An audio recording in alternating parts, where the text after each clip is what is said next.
Steelers Nation, welcome back to the channel.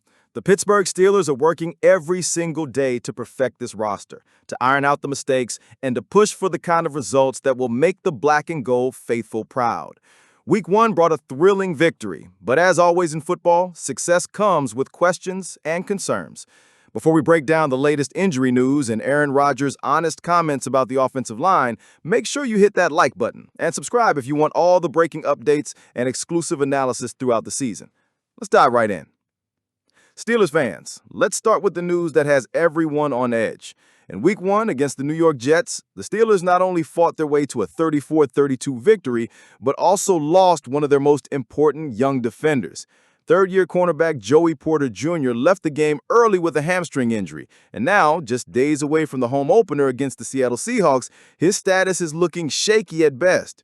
When head coach Mike Tomlin spoke earlier this week, he used the word optimistic to describe Porter's availability for Week 2. But optimism only goes so far when the reality on the practice field paints a different picture. Porter has now missed multiple practices in a row. No progress, no increase in workload. For a player dealing with a hamstring issue, that's a bad sign. Unless Porter makes a miraculous recovery in Friday's walkthrough, it's unlikely we'll see him suit up against Seattle. This is troubling news. Porter was expected to make a big leap in year 3, especially after showing flashes of becoming a true lockdown corner in 2024. His absence leaves a massive hole on the outside of the Steelers secondary, a position that was already thin due to other injuries. And Porter isn't the only name on the list. Joining him on the sidelines are safety Deshaun Elliott, defensive lineman Derek Harmon, and veteran Cam Hayward, all of whom were non-participants in the latest practice. This is a defense that's already under pressure after giving up nearly 400 yards of offense to the Jets in Week 1, and losing depth across multiple positions only makes things harder. There is, however, some good news. Linebacker Nick Herberg, lineman Calvin Anderson, and superstar edge rusher T.J. Watt were all full participants in practice after dealing with their own knocks. Having Watt back to 100% is always the best news possible for Pittsburgh's defense. But let's be real. Without Porter, the secondary faces a tall task against Seattle. If Porter can't go, the Steelers will lean heavily on Darius Slay and Jalen Ramsey, two veterans who played every snap against the Jets. Both men bring experience and leadership, but asking them to carry the entire load week after week is risky. The player to watch in this scenario is Brandon Echols, the Steelers' go-to slot corner. Echols has experience playing outside, and with Porter sidelined, he may be forced into a much larger role. That's not necessarily bad. Echols has shown flashes in his young career, but it does put him under the spotlight in a hurry. Another wrinkle here is how this affects Tomlin's defensive scheme. The Steelers want Ramsey to float between safety and corner, giving them flexibility to disguise looks and create mismatches. But that plan only works if there are 3 reliable cornerbacks on the field. Without Porter, that strategy collapses. Ramsey will likely have to stick more strictly to corner duties, limiting the creativity Pittsburgh had envisioned. And remember, Deshaun Elliott is already out with an MCL sprain, which means the safety depth chart is paper thin. Newly added Jabril Peppers, who just signed days ago, could be thrown into the fire with more snaps than the team would like in his Steelers debut. This is not how the coaches drew it up. So, Steelers Nation, the big question is, how worried should we be about this secondary holding up against Seattle's talented wideouts? Because without Porter, Elliott, and Harmon, this group is under real pressure. Now, let's flip the focus to the other side of the ball. Yes, Pittsburgh put up 34 points in Week 1, but anyone watching the game knows the offensive line was far from perfect. Aaron Rodgers, at 41 years old, was sacked 4 times and faced pressure on plenty of other snaps. That's not a sustainable formula for success. Former Steelers lineman Try Essex pointed out after the game that, despite the struggles, the line did manage to create opportunities that allowed the offense to stay on the field and put up points. And that's true. 34 points don't happen without some solid execution. But the reality is clear. Rodgers cannot take this kind of punishment every week. Here's where it gets interesting. Rodgers himself spoke with ESPN's Brooke Pryor after the game and showed leadership in a way some fans weren't expecting.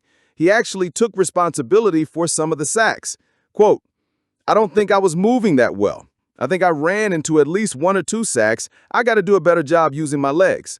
I might be old, but I still feel like I can move around pretty good, and I wasn't moving the way I usually like to move." This is classic Rodgers. honest, accountable, and protective of his teammates.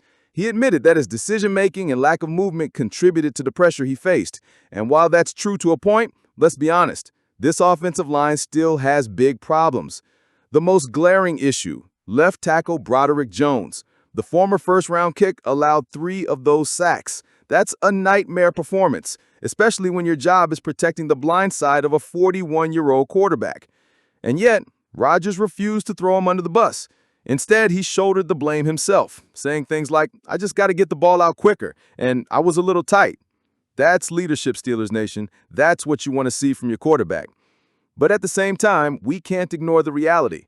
Jones has to improve, and he has to do it quickly. If Rodgers continues to take 4 sacks a game, this season won't last long. The offense needs stability up front, and Jones's development is the key to making that happen. We all remember the frustrations of 2023. The offense was predictable, sluggish, and just flat-out uninspiring. The Steelers made a rare mid-season move when they fired Matt Canada, something this franchise almost never does. That decision signaled a clear message. The front office knew things had to change. Enter Arthur Smith, a coach known for creativity, balance, and toughness. Smith came to Pittsburgh in 2024 with a big challenge ahead. His first season had its ups and downs. There were moments of promise, but also some growing pains.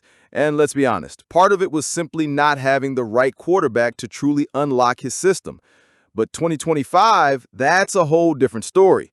With Aaron Rodgers now under center, the expectation shot through the roof.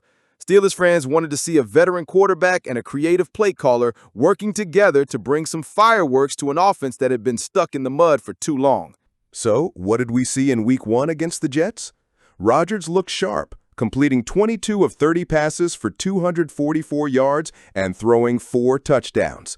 The final score, a 34-32 Steelers victory, was a nail-biter, but the passing game was efficient, crisp, and deadly in the red zone.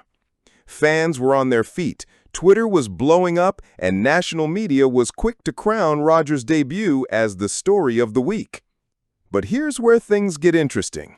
Insiders who studied the film, like Brian Botko from the Pittsburgh Post-Gazette, pointed out that while Rodgers' execution was phenomenal, the real star might have been Arthur Smith's game plan. Botko went on 93.7 The Fan and made it clear, "I think that was the best game I can recall Arthur Smith dialing up for the Steelers since he's been installed as their OC." That's a powerful statement. Because what he's saying is, those touchdown passes we all cheered for weren't just Rodgers being Rodgers. They were drawn-up plays, perfectly timed calls, and schemes that gave the Steelers the edge. Botko even said every touchdown felt more scheme-centric than just Rodgers dropping dimes into tight coverage. In other words, this wasn't just Rodgers saving the day. This was Arthur Smith being in his bag, designing an offense that kept the Jets' defense off balance from start to finish. And when you think about where this offense was a year ago, that's massive progress. This is bigger than just one game. For years, Steelers fans have begged for creativity on offense. We've watched other teams in the league put together modern, dynamic attacks while we've been stuck in predictable, old-school patterns. That's why this game feels so significant. For the first time in a long time, it looked like the Steelers were not just reacting, but dictating the flow of the game offensively. The red zone creativity, the quick-hitting passes, the way the Jets' defense never seemed fully settled. That's the mark of a coordinator who understands his personnel and isn't afraid to push the envelope. And pairing that kind of game plan with a future Hall of Fame quarterback like Aaron Rodgers, that could be the recipe Steelers Nation has been waiting for. Now, let's be fair here. It wasn't all perfect. The running game still struggled to find its rhythm. Without balance, this offense could face problems down the line. Rodgers throwing 4 touchdowns every week is not a sustainable formula, no matter how good he is. Najee Harris and Jaylen Warren have to become bigger factors if the Steelers want to be a serious contender deep into the season. But even here, there's reason for optimism. Smith has always valued a physical, effective running game, and history shows he can adjust. Week 1 might have been heavy on Rodgers, but don't be surprised if we see a more balanced attack as the season unfolds. Validation for the Steelers' decision. For Pittsburgh's front office and for Mike Tomlin, this game felt like validation. They took a risk moving on from Matt Canada and bringing in Smith. They doubled down by going all in on Aaron Rodgers, and in Week 1, we saw the first glimpse that this bold new direction might pay off. Instead of being remembered for predictable play calls and wasted drives, this offense looked innovative, creative, and dangerous. That's what Steelers fans have been waiting for. So let's zoom out. What does this all mean? It means that if Arthur Smith continues to call games like he did against the Jets, the Steelers might not just be playoff contenders, they might be serious Super Bowl contenders. Rodgers brings the experience and poise, but Smith's schemes are what could elevate this team from good to great. It also means that Steelers fans should pay attention not just to Rodgers' stats, but to the way this offense is being built week by week.